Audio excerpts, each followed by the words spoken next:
14 personal assistants walked out of the Ashworth estate in less than 6 months.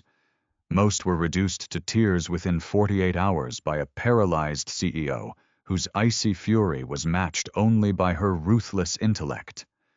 Headhunters stopped taking the contract, branding the position across corporate Manhattan as a career graveyard. Nobody expected a desperate single father with 0 executive experience and a 6-year-old daughter asleep in his rusted sedan to survive past the first morning. The iron gates of the Ashworth estate did not open with a welcoming slide. They ground apart like the jaws of a fortress, revealing a half-mile driveway shrouded in heavy Westchester fog. Eric Sullivan gripped the steering wheel of his 12-year-old Ford sedan, his knuckles white beneath the dashboard's flickering amber light. In the back seat, wrapped in a faded fleece blanket, 6-year-old Mia breathed softly, her small chest rising and falling in rhythm with the rhythmic sweep of the windshield wipers. Eric checked his watch. 6:42 a.m. He had 18 minutes before the most intimidating interview of his life, and exactly $84 left in his checking account. "Stay hidden, Ladybug," Eric whispered into the rearview mirror, even though Mia was sound asleep. He had cracked the rear windows an inch for fresh air and parked the sedan behind a manicured hedge near the service entrance, out of direct view of the security cameras. It was a massive breach of professional protocol, but Eric had run out of options 3 weeks ago when his logistics management job vanished in a corporate acquisition. Eviction notices didn't care about severance freezes. Inside the grand foyer, the air smelled of floor wax, fresh orchids, and underlying tension. House manager Martha Caldwell, a woman in her late 50s with posture so rigid it looked painful, inspected Eric's worn suit jacket and scuffed dress shoes with undisguised skepticism.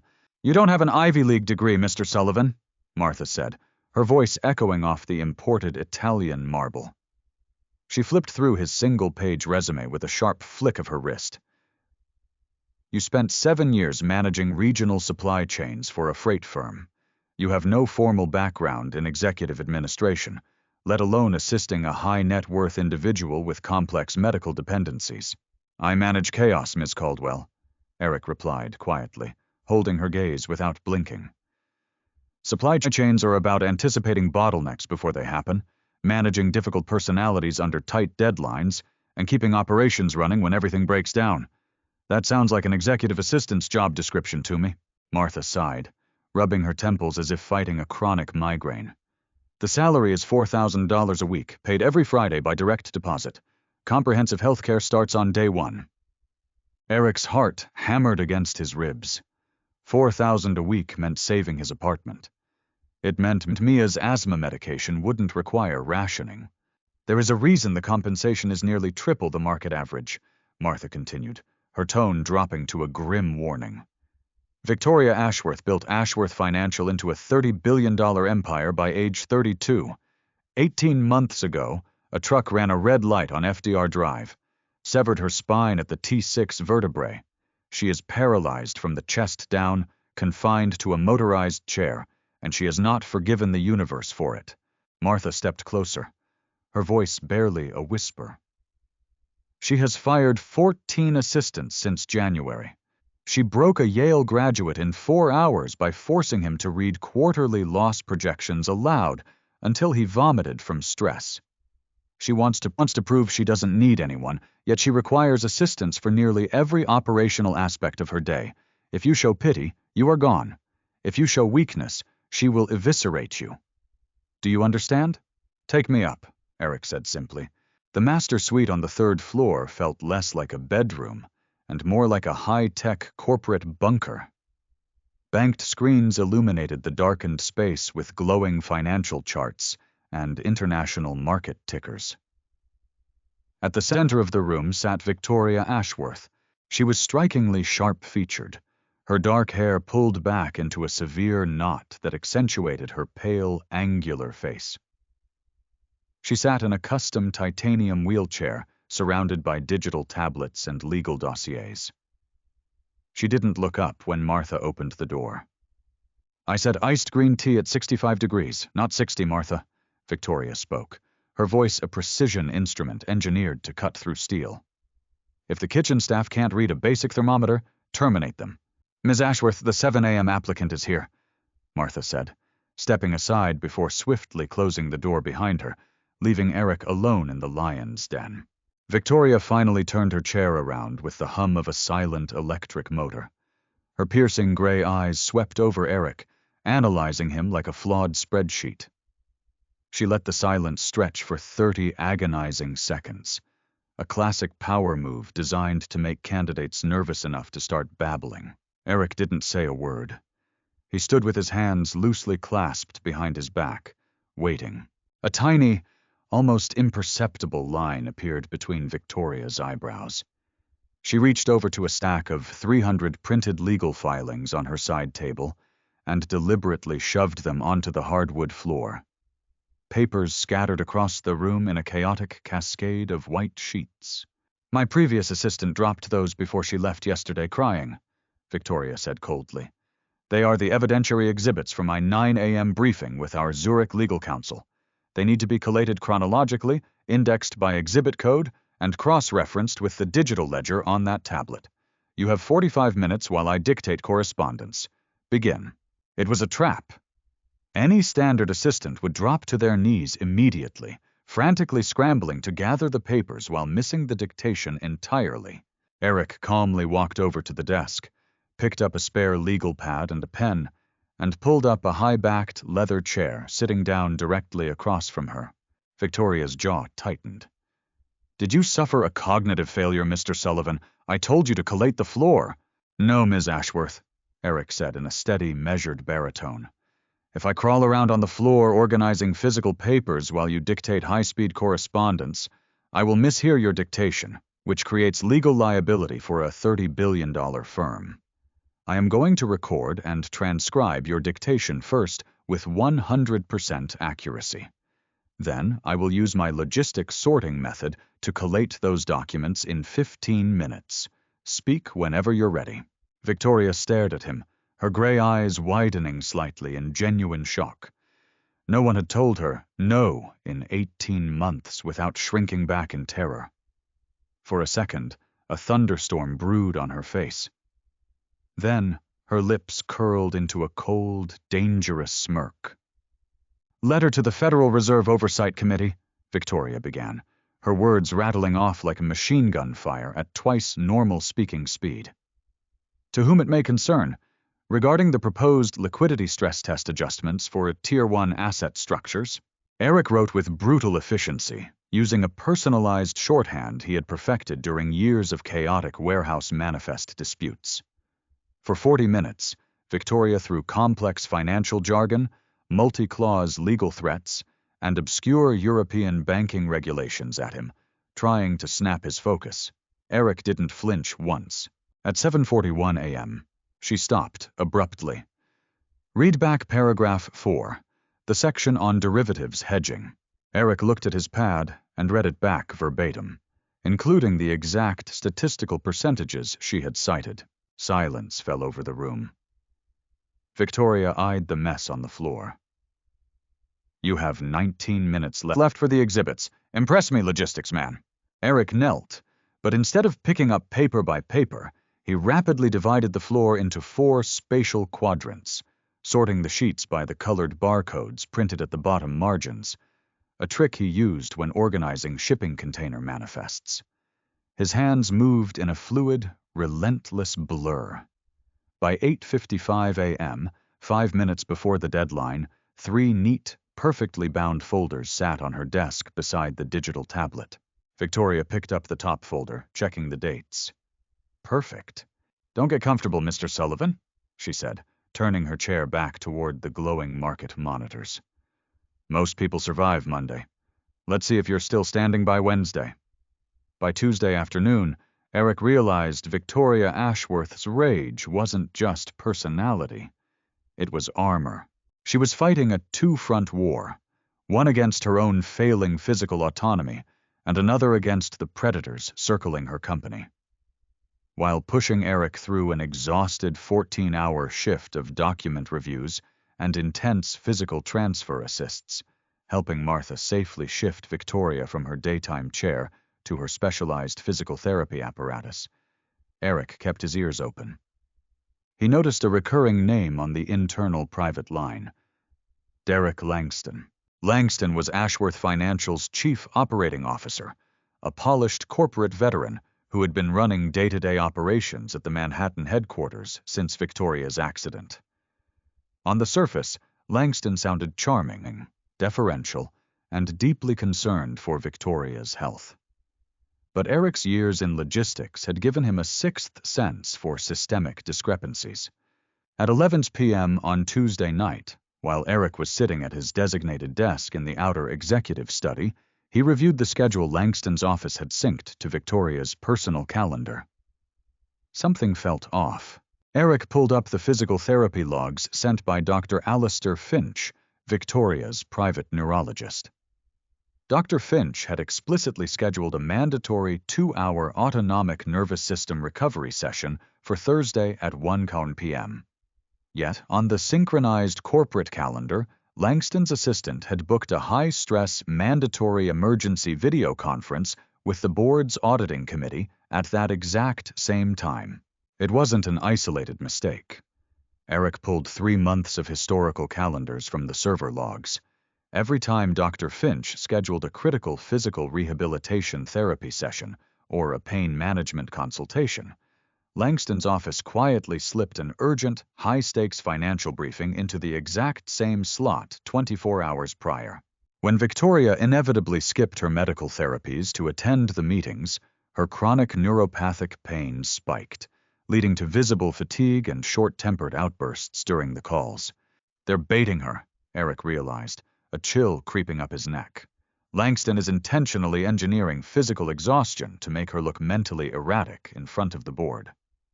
A soft knock interrupted his thoughts. Martha stood in the doorway holding a tray of untouched broth.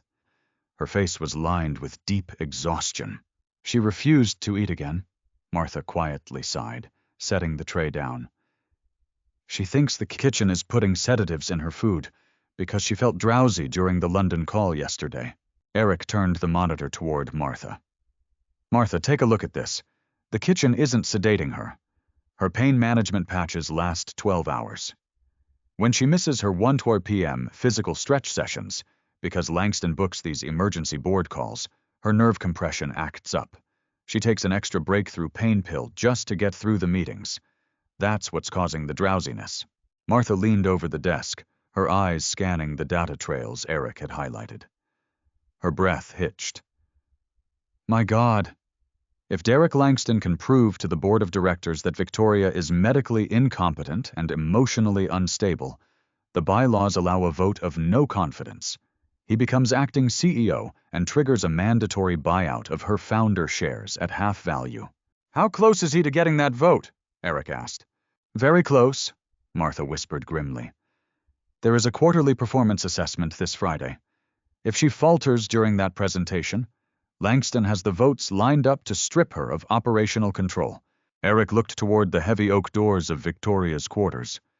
Behind all that vicious sarcasm and demands for absolute perfection was a woman terrified of losing the only thing she had left in the world, the company she built from nothing. Martha, Eric said gently, shifting the topic to his own precarious reality. Is Mia still asleep in the staff suite? Martha softened slightly, nodding. She went out like a light around 8. I sneaked her some warm milk and toast. Eric, you are playing a terrifying game here.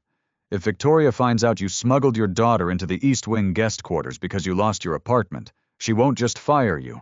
She will blacklist you across every industry in New York. She despises unauthorized personnel on the grounds. I know, Eric murmured, rubbing his face. He had taken his first paycheck advance on Monday evening to secure a clean, safe 2-bedroom apartment in White Plains, but the lease didn't finalize until Saturday morning.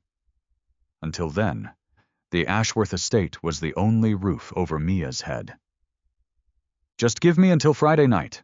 Once I get through this board meeting and secure my first full week's pay, we'll be out of the staff quarters.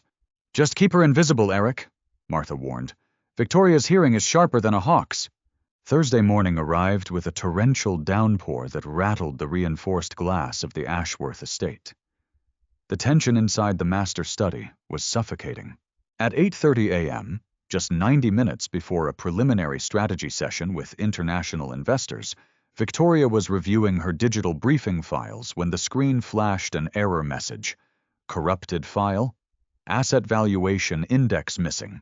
Victoria slammed her palm against her titanium armrest. Eric, where is the secondary valuation ledger from the Munich real estate holdings? Eric hurried over, running diagnostic commands on her terminal. The file path was deleted from the central server at 3:04 a.m., Miss Ashworth. Someone purged the directory remotely from the Manhattan IT portal.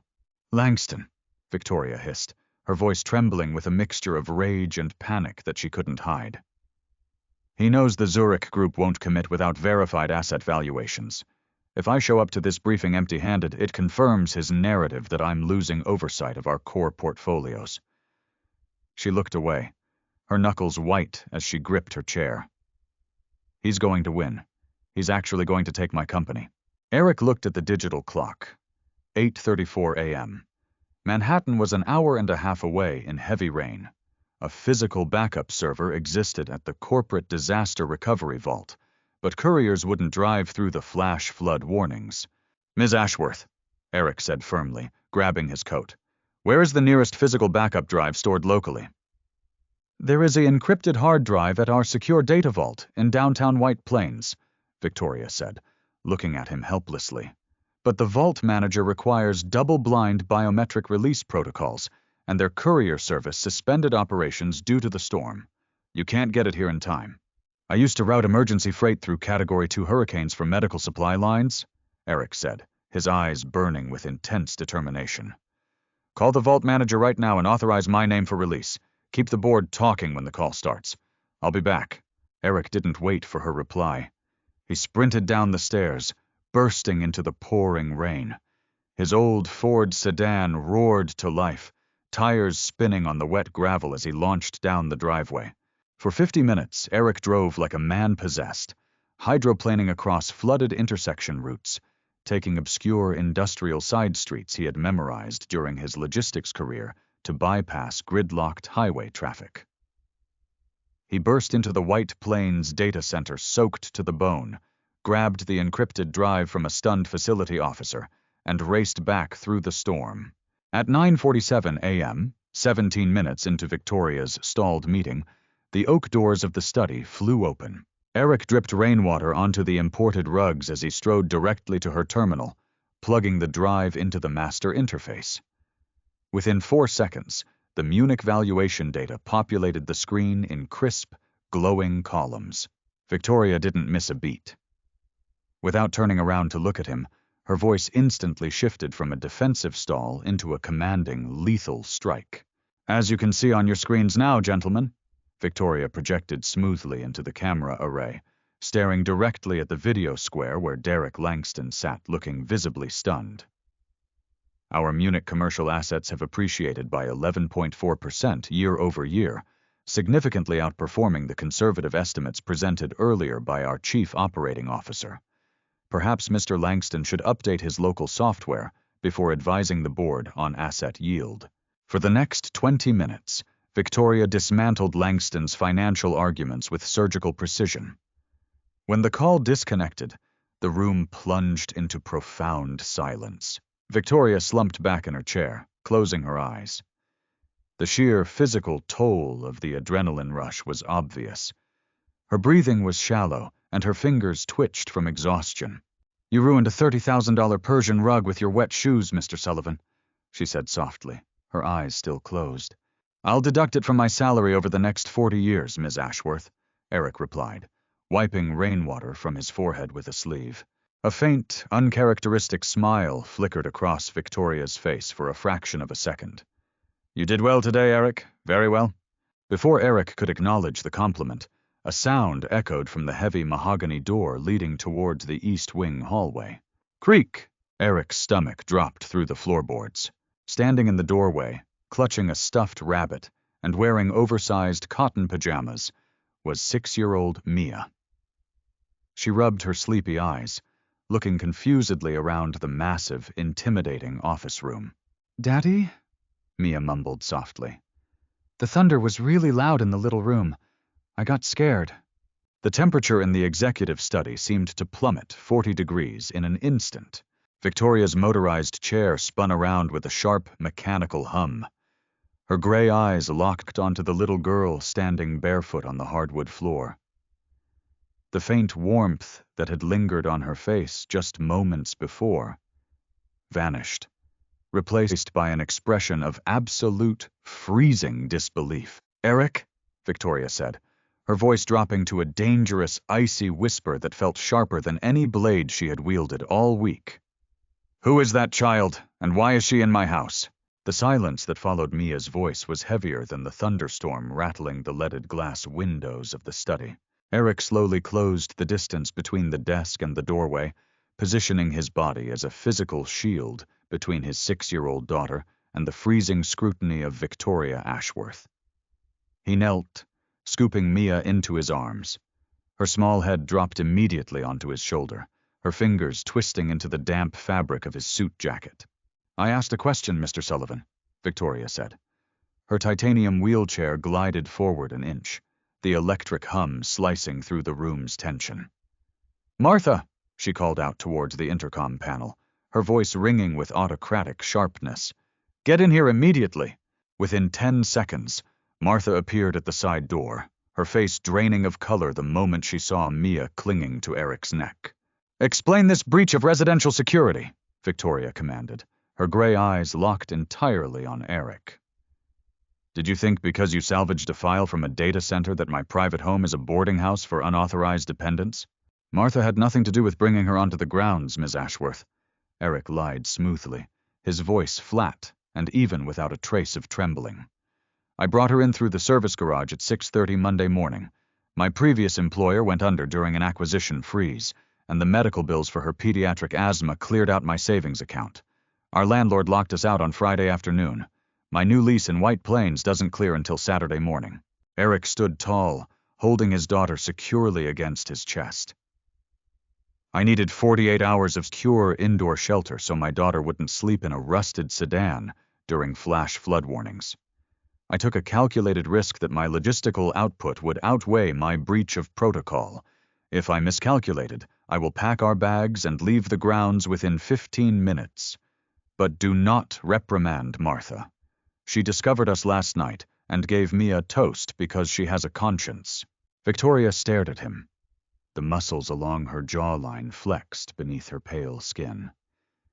In her world of corporate Manhattan mergers and ruthless venture capital, people constantly lied, deflected, or groveled when caught in a violation. They blamed subordinates. They wept for sympathy. Eric did none of those things. He stated his liabilities, owned the breach, and laid out his operational metrics like a man presenting a quarterly balance sheet. Before Victoria could issue a termination order, Mia lifted her head from Eric's shoulder. She rubbed her eyes, blinking against the harsh LED displays of the financial terminals, before her gaze drifted down to Victoria's specialized wheelchair. "Your chair has big wheels," Mia mumbled, her sleepy voice piping up in the cavernous room. "Like the forklifts at Daddy's old warehouse. Do they have regenerative braking?" Victoria blinked, caught completely off guard. "What? Regenerative braking?" Mia repeated innocently, pointing a small finger toward the custom drive hubs on the titanium frame. "Daddy said the big electric trucks save power when they go down steep ramps because the wheels push electricity back into the battery. Does your chair do that when you go down the hallway?" For 5 seconds, Victoria Ashworth looked less like a $30 billion CEO and more like someone who had just been handed a puzzle written in an alien language. She looked at the child, then up at Eric, who looked equally resigned to his fate. "She listens to my technical training podcasts in the car," Eric murmured quietly. "I apologize, Ms. Ashworth. I'll get out of your hair." He turned toward the door, his hand reaching for the brass knob. "Stop!" Victoria commanded. Eric paused, his hand hovering over the handle.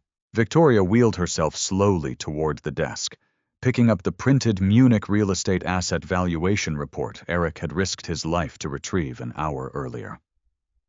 She stared at the crisp columns of data that had just humiliated Derek Langston in front of 3 international banking syndicates. "Your daughter is correct," Victoria said coldly, not looking up from the paper. "The custom mobility utilizes dual-stage brushless motors with kinetic energy recovery systems designed by a robotics firm in Palo Alto. It extends battery duration by 22% during continuous transit." She tossed the report back onto the mahogany desk and looked directly into Eric's eyes. "Derek Langston has spent the last 6 months hiring private investigators, bribing household staff, and manipulating medical schedules to prove to my board of directors that I am a broken, erratic invalid incapable of managing this corporation," Victoria said, her voice dropping into a register of chilling clarity. "Tomorrow morning at 9 o'clock, the full board convenes at our headquarters on Wall Street for my mandatory 18-month governance assessment.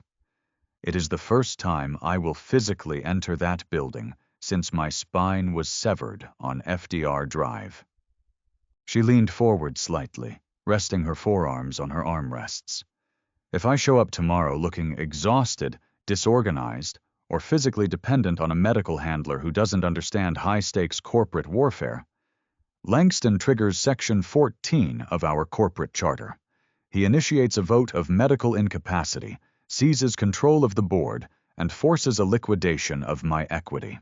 Victoria gestured towards the East Wing corridor. "Your daughter stays in the guest suite on the 2nd floor until Saturday morning. Martha will supervise her meals and ensure she has stable Wi-Fi for her schooling modules. But in exchange, Mr. Sullivan, you are going to act as my absolute operational shield for the next 24 hours. You will coordinate every millimeter of my transit to Manhattan, you will secure the boardroom layout, and you will ensure that when I face Derek Langston tomorrow morning, I look like the most lethal CEO in North America." Her gray eyes hardened into obsidian. "If you fail me tomorrow, or if one detail of my physical dependency leaks to Langston's internal allies, I will not just terminate your employment. I will use Ashworth Financial's legal division to garnish your wages across every supply chain firm on the Eastern Seaboard for breach of confidentiality. Do we have a deal?" Eric looked at his daughter, whose eyelids were drooping once again, then back at the paralyzed billionaire who was betting her entire empire on a desperate freight manager from Queens. "We have a deal," Eric said. By 2 p.m. on Thursday, the Ashworth estate had transformed into a military command post. While Martha settled Mia into the sunlit 2nd-floor guest quarters with a stack of coloring books and fresh hot cocoa, Eric immersed himself entirely in the brutal, complex reality of Victoria Ashworth's medical and physical logistics. He sat beside Dr. Alistair Finch, Victoria's chief neurological consultant, who had arrived via private car, reviewing the strict physiological tolerances of a T6 complete spinal cord injury. "People think paralysis just means you can't walk, Mr. Sullivan," Dr. Finch said quietly as they reviewed Victoria's vital charts on the study's secondary monitors. "They don't understand the systemic fragility beneath the surface. Because Victoria's injury is at the 6th thoracic vertebrae, her brain has no communication with her lower nervous system. Her blood pressure cannot self-regulate efficiently. If she experiences extreme stress, dehydration, or a minor physical trigger, like a bladder obstruction or a pinched nerve from sitting improperly, she is at high risk for autonomic dysreflexia." "Define the operational impact," Eric said, his pen moving rapidly across his legal pad as he built a structured timeline for Friday morning. "Her blood pressure spikes to lethal levels within minutes," Dr. Finch explained grimly. "She will experience blinding headaches, facial flushing, severe sweating above the injury line, and cognitive disorientation. If not mitigated immediately by adjusting her seating angle and administering sublingual nifedipine, it can cause a intracranial hemorrhage or stroke on the spot." Eric stared at the data. "Langston knows this." "Of course he knows it," Victoria voiced from the far side of the room, where she was reviewing the audit dossiers on her primary tablet. Why do you think his executive assistant specifically requested the south-facing boardroom on the 50th floor for tomorrow's assessment? The south boardroom has floor-to-ceiling glass windows with faulty climate controls. By 10 in the morning, the greenhouse effect raises the ambient temperature in that room to 82 degrees. Heat triggers vascular dilation and physical exhaustion. He is designing a physical endurance test designed to make me collapse on camera. Eric didn't waste time complaining about corporate ethics. His supply chain brain immediately categorized the threat as an environmental variable requiring mitigation engineering. First, Eric said, walking up to the central whiteboard, we eliminate the temperature bottleneck. At 4 o'clock this morning, I am sending a private HVAC repair technician from my old freight facility in Queens directly to the 50th floor under the guise of an emergency server room cooling audit. He will override the thermostat sensors in the south boardroom and lock the ambient airflow at exactly 64 degrees Fahrenheit. Victoria watched him, a glimmer of sharp approval flickering in her eyes. Go on. Second, transit logistics, Eric continued, drawing a detailed route map across the whiteboard. The standard transport van contracted by the estate uses hydraulic wheelchair lifts that take 4 minutes to deploy and operate on a standardized frequency key. I pulled the security maintenance logs from the estate garage. Over the past 3 weeks, an outside contractor named Greg Jenkins, who ostensibly handles your fleet maintenance, has accessed the primary transport van 6 times outside of standard inspection windows. Dr. Finch frowned. Jenkins? He was recommended by Langston's head of corporate security. Exactly, Eric said flatly.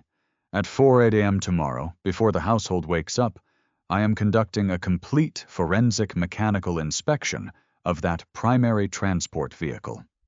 If Jenkins compromised the lift hydraulics or battery arrays to delay our arrival or cause a transit failure on FDR Drive, we need an immediate redundancy plan.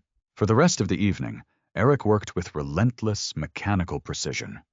He memorized Victoria's exact transfer mechanics, learning how to properly brace her knees and support her core stability during transitions without triggering nerve spasms. He packed a discreet, high-durability tactical attaché case containing her emergency sublingual blood pressure medications, digital glucose monitors, backup catheterization supplies, and 3 spare lithium-ion power cells for her motorized chair. At 11:30 p.m., Eric finally stepped out of the master suite to check on his daughter. He found Mia fast asleep in the plush guest bed, her small frame dwarfed by the down comforter. Martha sat in a reading chair nearby, silently folding laundry under the soft glow of a table lamp. She ate an entire plate of chicken roast, Martha whispered warmly, looking at the sleeping child. She told me you used to build castles out of empty wooden pallets at the distribution center on weekends. She remembers the good parts, Eric said quietly, leaning against the doorframe, every muscle in his back aching from tension. Martha, tomorrow's going to get ugly. Langston isn't just trying to win a proxy vote, he's trying to destroy a woman's dignity in front of 50 corporate peers to justify a takeover. Then don't let him, Martha said simply, her older eyes fierce. 14 assistants walked out of here because they looked at Victoria and saw a tyrant. You looked at her and saw a person surrounded by wolves. Guard her, Eric. At 3:45 a.m. on Friday morning, long before dawn broke over Westchester, Eric walked down the concrete stairs into the estate's underground climate-controlled garage. He carried a high-powered LED flashlight and a digital multimeter. He bypassed the luxury sedans and went directly to the custom Mercedes-Benz Sprinter van outfitted with Victoria's hydraulic wheelchair deployment lift.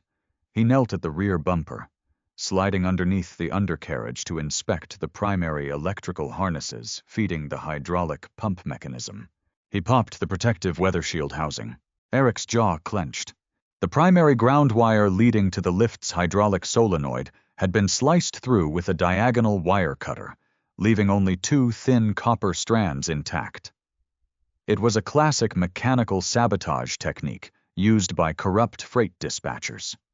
The lift would work once during morning testing under zero load, but the moment the heavy 300-pound titanium wheelchair and Victoria's body weight were applied during actual loading, the remaining copper strands would snap from electrical draw. The lift would freeze 6 feet in the air, trapping her outside the vehicle in freezing morning temperatures, while triggering a cascade of system error codes that would take hours to override. Eric pulled out his phone and took high-resolution timestamps and macro photos of the severed wire, capturing the fresh, unoxidized cut marks. He didn't repair the wire. Repairing it would alert Jenkins or Langston's spotters that the sabotage had been discovered. Instead, Eric walked to the far bay of the garage where his 12-year-old Ford sedan sat alongside a heavy-duty commercial cargo van he had quietly requisitioned overnight through his old logistics network. A rugged, reliable vehicle borrowed from a trusted former freight colleague in Yonkers, equipped with a mechanical manual lock ramp that required zero electricity to deploy. Eric checked his watch. 4:15 a.m. The chessboard was set. At 7:15 a.m., Victoria Ashworth sat at the edge of her bed, dressed in a tailored charcoal gray Armani executive suit that masked the specialized posture braces strapped beneath her jacket. Her hair was styled with immaculate precision. Yet, as Eric entered the room carrying her morning briefing files, he noticed her fingers trembling slightly where they gripped the armrests of her chair. "The primary transport lift is dead," Eric said calmly, setting the attaché case onto her desk. "Someone sliced the solenoid ground wire. It was designed to fail halfway up the loading cycle." Victoria's breath hitched slightly, her pale face tightening. "Langston wants me trapped in the driveway while the board convenes at 9. He wants to open the meeting by announcing that his wheelchair-bound CEO couldn't even manage her own morning commute." "Let him announce whatever he wants," Eric replied smoothly, walking behind her chair and disengaging the charging tether. "We aren't taking the Mercedes. I brought in a commercial heavy-duty transit van with a reinforced manual spring assist ramp parked at the service dock.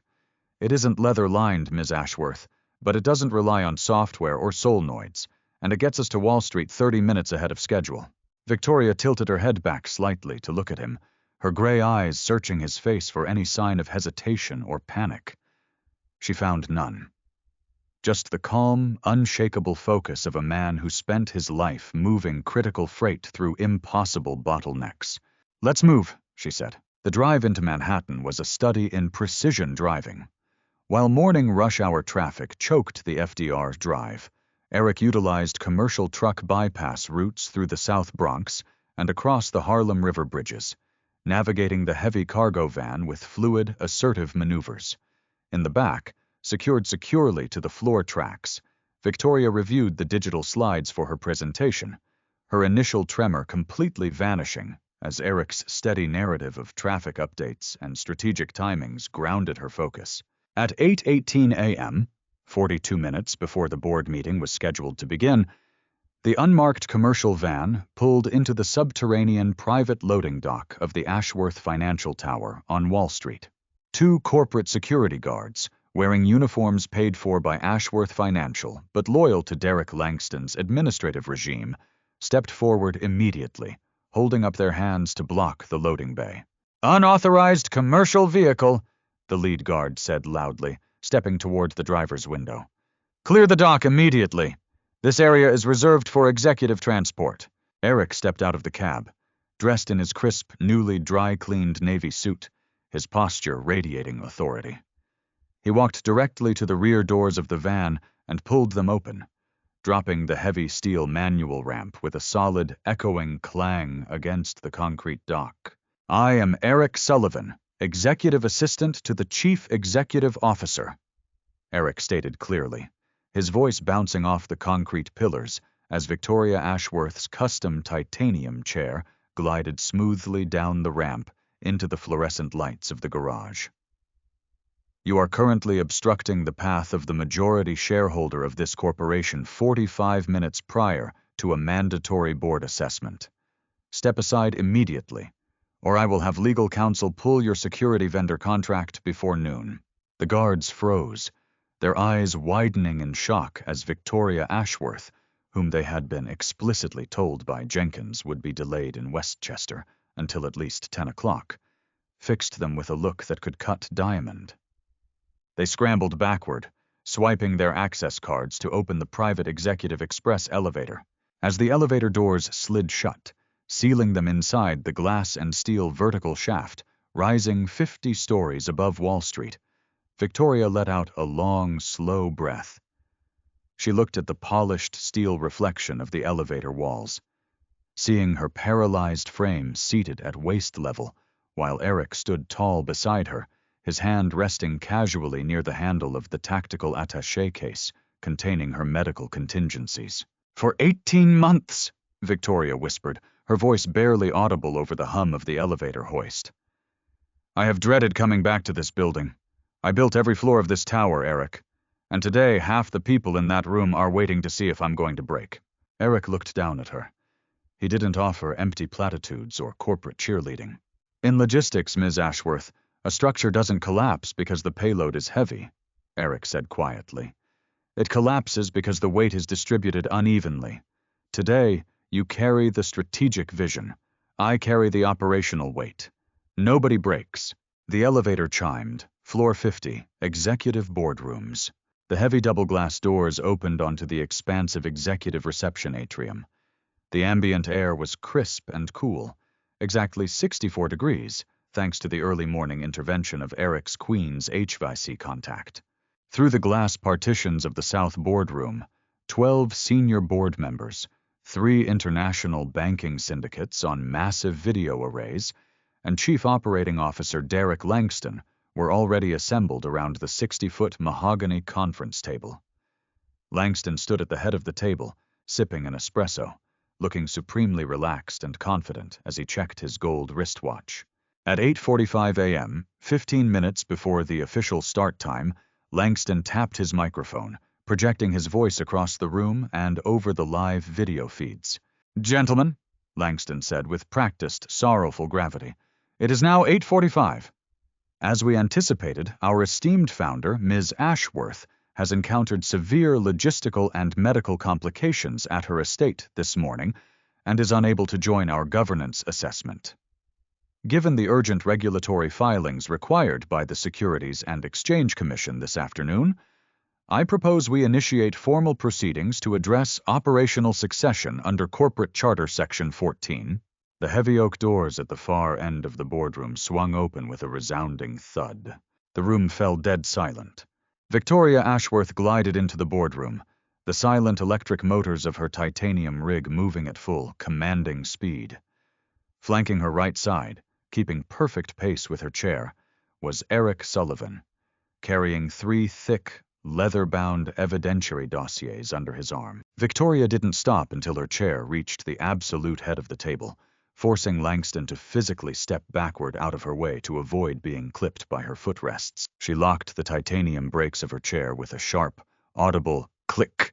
"Good morning, gentlemen," Victoria said smoothly, her voice clear, resonant, and completely devoid of fatigue as it carried across the 60-foot room. "I apologize for interrupting your opening remarks, Derek, but it appears your calendar notifications are running as unreliably as your asset valuation reports." She turned slightly toward Eric, extending her hand. Without a word, Eric laid the first dossier directly onto the polished mahogany in front of her, then smoothly distributed duplicates to the lead audit directors sitting at the center of the table. Langston's face went pale, his eyes darting frantically toward the glass doors as if expecting his security staff to appear and explain how she had bypassed every logistical trap he had laid. "Before we review our third-quarter growth projections," Victoria continued, looking directly into the camera array broadcasting to the European banking partners, "my executive assistant, Mr. Sullivan, will present a comprehensive forensic audit of internal communications and fleet maintenance logs over the past 90 days. It details an extensive, systematic attempt by our Chief Operating Officer to artificially manipulate executive scheduling and sabotage corporate transit vehicles." The boardroom erupted into a low, stunned murmur of voices. Langston gripped the back of his leather chair, his knuckles turning white as his gaze locked onto Eric with absolute venom. "This is an absurdity!" Langston shouted over the rising noise, his polished corporate veneer cracking completely. "This man is an unvetted freight dispatcher she hired 4 days ago. He has no security clearance to present financial or administrative audits to this board." Eric stood at the edge of the table, unbuttoning his suit jacket with deliberate calmness. He looked directly at Langston, then down at the time-stamped macro photographs of the severed solenoid wire he had placed at the center of the boardroom table. "My clearance is signed by the majority shareholder of this corporation, Mr. Langston," Eric said in a clear, resonant voice that silenced the entire table.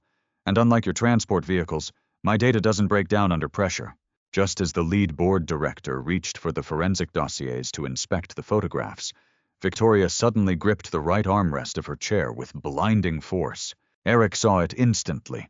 A violent, involuntary tremor shooting up her right arm, accompanied by a rapid, unnatural flush spreading across her neck and throat. The extreme physiological stress of the entrance, combined with the delayed shock of the morning's adrenaline, had triggered the exact neurological crisis Dr. Finch had warned them about. Her blood pressure was skyrocketing. She had less than 2 minutes before the autonomic dysreflexia caused a catastrophic physical collapse, right in front of the 50 cameras capturing her every breath. The flush spreading across Victoria Ashworth's throat was not a blush of anger. It was the dark, mottled crimson of severe vascular dilation. Beneath the tailored fabric of her Armani blazer, her heart hammered against her ribs at 140 beats per minute. A stabbing, catastrophic headache, a sensation like a serrated iron spike being driven directly behind her eyes, pushed her vision to the edge of a tunneling gray blackout.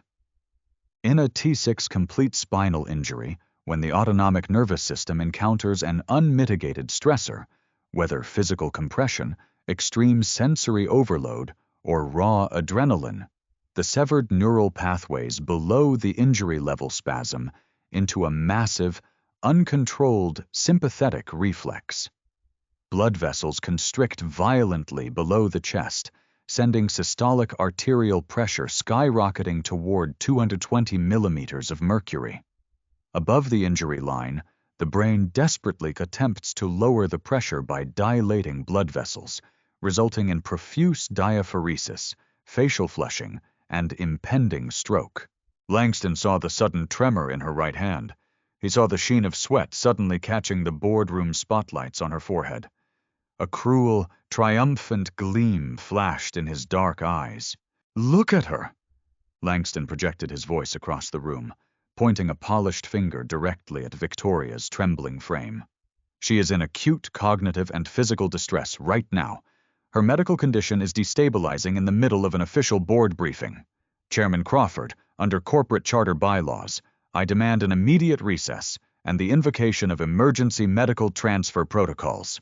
2 executive board members halfway down the table stood up, their faces etched with genuine alarm. On the 60-foot video arrays, the senior partners of the Zurich and London banking syndicates leaned forward in their leather chairs, watching the feed with intense, predatory calculation. If Victoria lost consciousness or had to be wheeled out of that room by paramedics, Langston's narrative would become absolute truth. Ashworth Financial's stock would plunge 12% within 10 minutes of the market opening, and the board would vote her out by lunchtime to stabilize share prices. Eric Sullivan did not look at the board members. He did not look at Langston. He moved with the frightening mechanical efficiency of a man who had spent 7 years coordinating hazardous material containment protocols under ticking countdowns. With one hand, Eric smoothly popped the dual latch seal of the tactical attaché case resting on the corner of the mahogany table. With his other hand, he reached beneath the right armrest of Victoria's custom titanium chair, locating the manual pneumatic tilt-in-space release lever. "Mr. Sullivan, step away from the chief executive officer," Langston shouted, striding toward the head of the table. "Security, remove this man immediately!"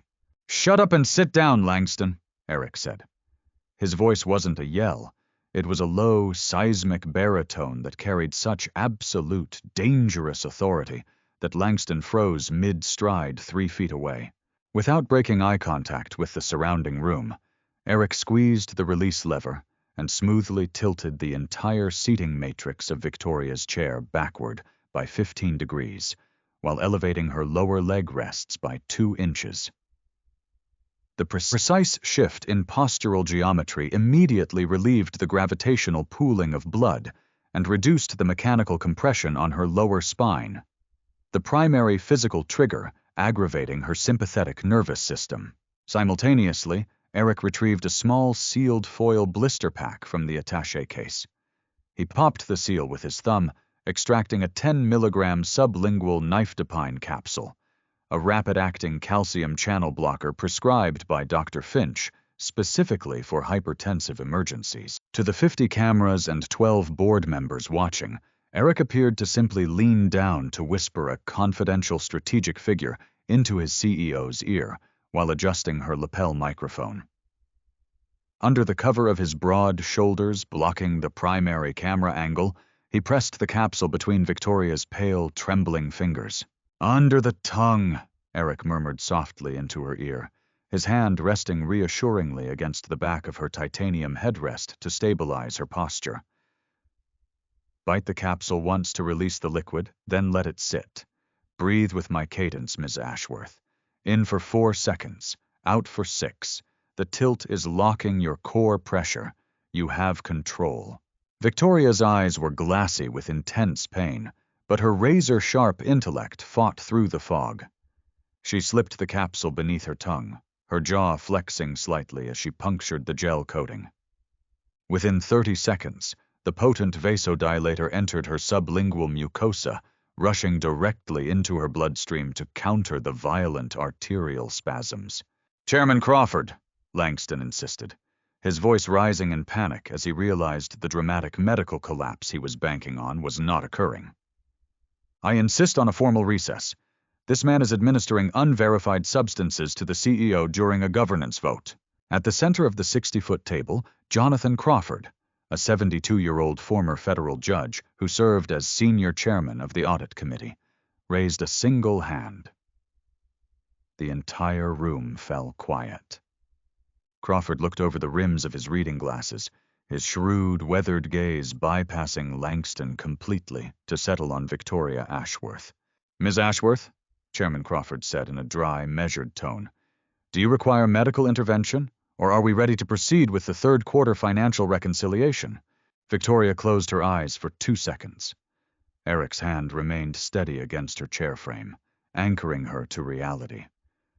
She felt the chemical warmth of the nifedipine widening her constricted blood vessels. The pounding iron spike behind her eyes began to dissolve into a dull ache. Her heart rate dropped from 140 down to a controlled 92. She opened her eyes. The flush on her throat had faded back to her natural, intimidating ivory porcelain. She engaged the motor controls, leveling her chair back to an upright, commanding posture. "Medical intervention won't be necessary, Chairman Crawford," Victoria spoke, her voice ringing out across the boardroom with crisp, acoustic perfection, chilling Langston to the bone. "My executive assistant was merely adjusting my audio telemetry and providing my prescribed morning electrolyte supplement. Now, if Mr. Langston is quite finished performing amateur theatrics, I suggest we examine the forensic dossiers Mr. Sullivan placed in front of you." Jonathan Crawford opened the leather-bound dossier sitting at his station. Around the table, 11 other senior directors followed suit, the rustle of heavy bond paper echoing through the 64-degree room. "What you are looking at, gentlemen," Victoria stated, her hands folded neatly on her lap, "is an independent cross-referencing audit conducted over the past 72 hours by Mr. Sullivan, utilizing supply chain verification methodologies." Eric stepped toward the central interactive display monitor at the side of the room. He tapped his tablet, projecting a complex color-coded relational database onto the 70-inch wall screen. "For the past 6 months," Eric explained, his voice professional and steady, "Ashworth Financial's internal logistics and fleet maintenance budgets have experienced an unexplained 17% cost inflation. Mr. Langston attributed this to rising regional supply chain tariffs and specialized vendor contracts for executive transport. Eric highlighted a cluster of financial routing nodes on the screen. That was a lie. By auditing the serial numbers and parts invoices submitted by our external fleet contractor, Greg Jenkins, we discovered that Ashworth Financial was being billed for heavy-duty commercial hydraulic replacement units that were never installed on any corporate vehicle.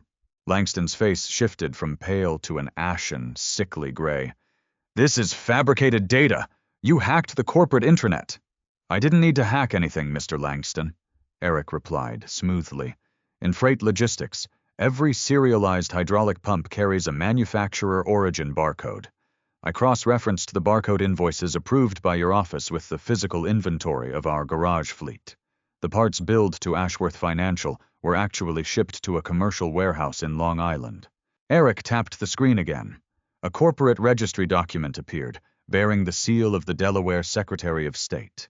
That warehouse is owned by a shell company called Apex Transit Solutions, LLC, Eric continued relentlessly, and according to the state incorporation records filed 18 months ago, 2 weeks after Ms. Ashworth's accident on FDR Drive, the primary beneficial owner of Apex Transit Solutions is Derek Langston. A collective gasp rippled around the table. Chairman Crawford's head snapped up, his jaw tightening into a grim line as he stared at the COO.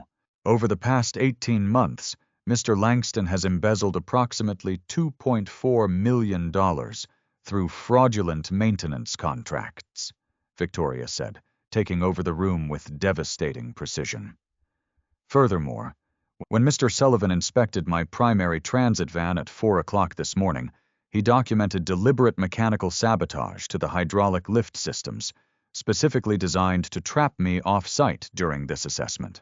She looked directly at Langston, her gray eyes burning like dry ice. You cut the solenoid ground wire, Derek. You endangered my physical safety to manufacture a medical absence. You can't prove that! Langston snarled, backing towards the glass exit doors, his professional composure completely shattered. Jenkins had access to that garage. Any mechanic could have cut that wire, which is precisely why I instructed Mr. Sullivan to leave the wire exactly as he found it, Victoria said calmly. And why, at 8 o'clock this morning, while we were en route via commercial van, my private legal counsel submitted the time-stamped photographs directly to the New York District Attorney's Office, alongside the wire fraud documentation. As if on cue, the heavy oak doors at the far end of the boardroom opened once more.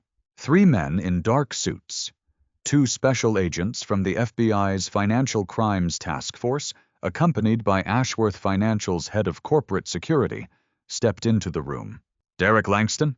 The lead federal agent asked, holding up a federal arrest warrant signed by a Southern District judge less than an hour prior.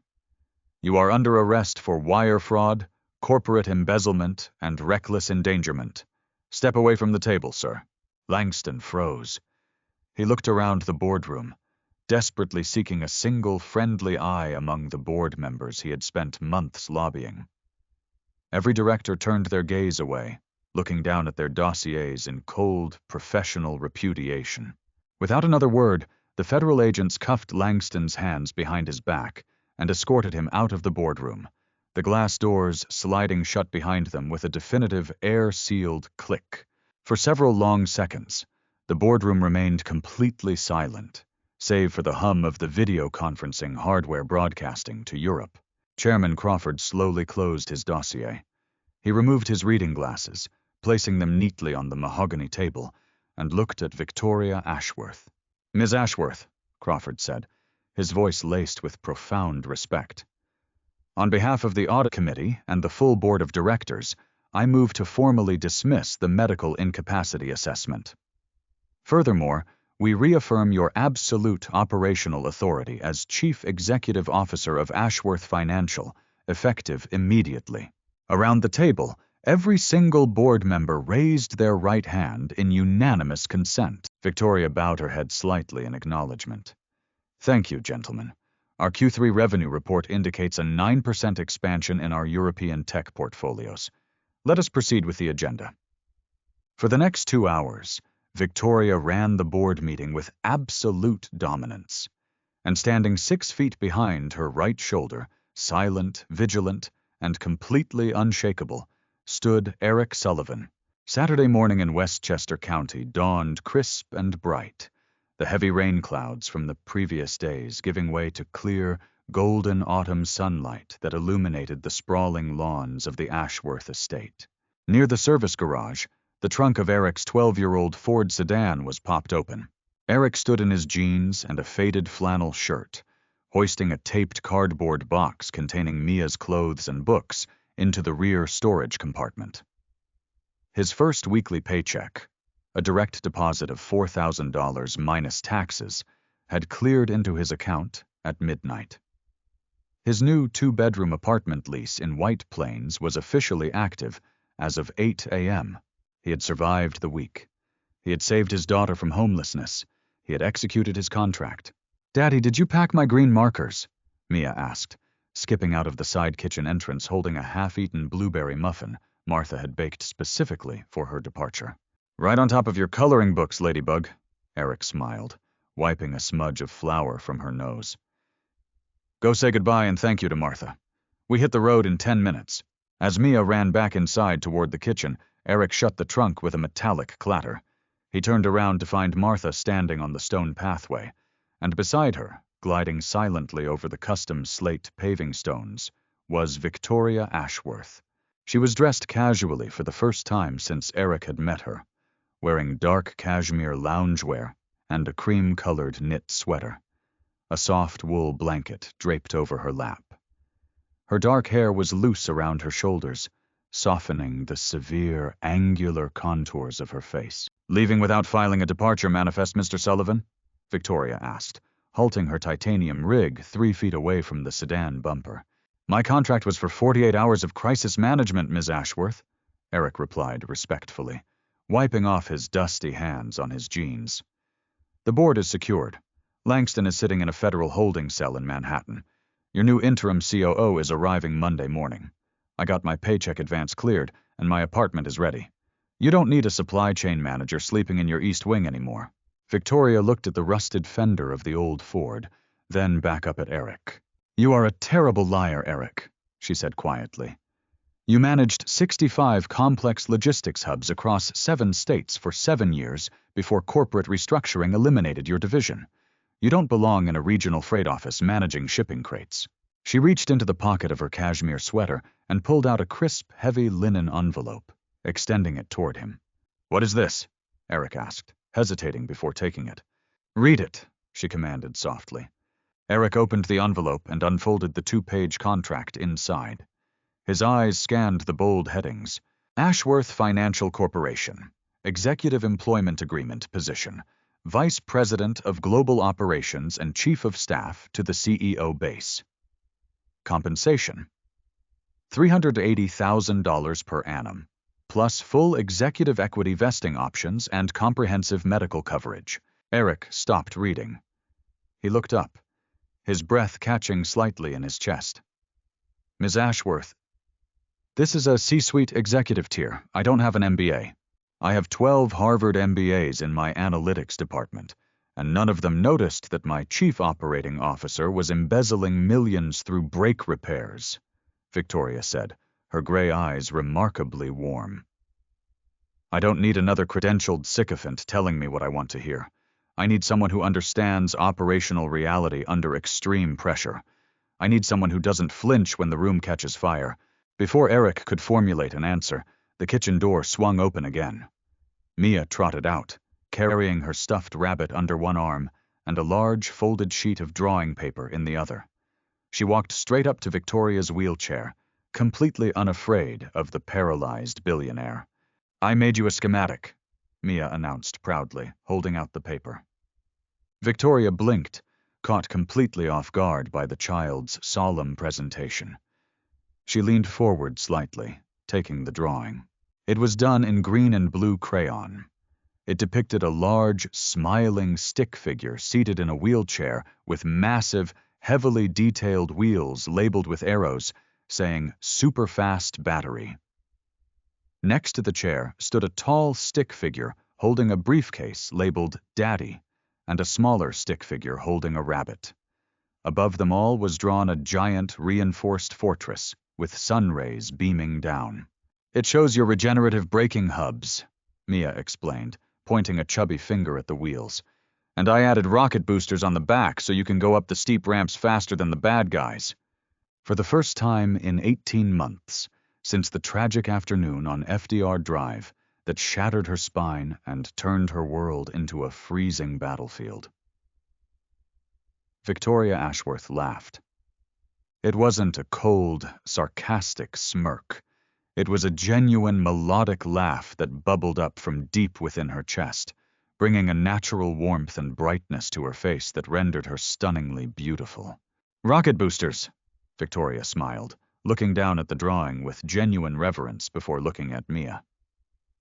"That is a brilliant structural enhancement, Mia.